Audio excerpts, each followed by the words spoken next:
Hi, everybody. Welcome to our channel. In this video, I will show you and tell you how you can hide subscribers on Facebook.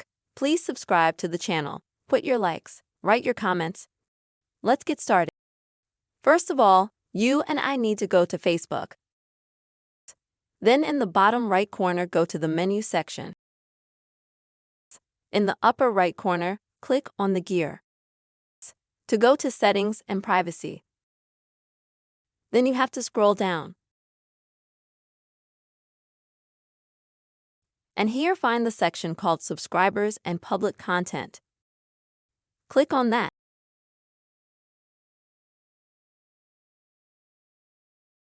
And here we see the second line, which asks who can see subscribers on our page.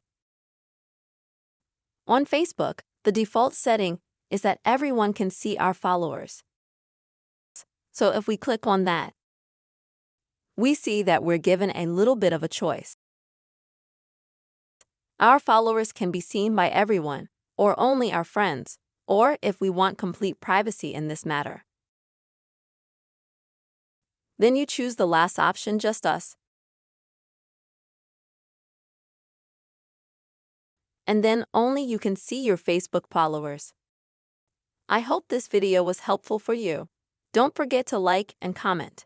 Subscribe to the channel. See you later.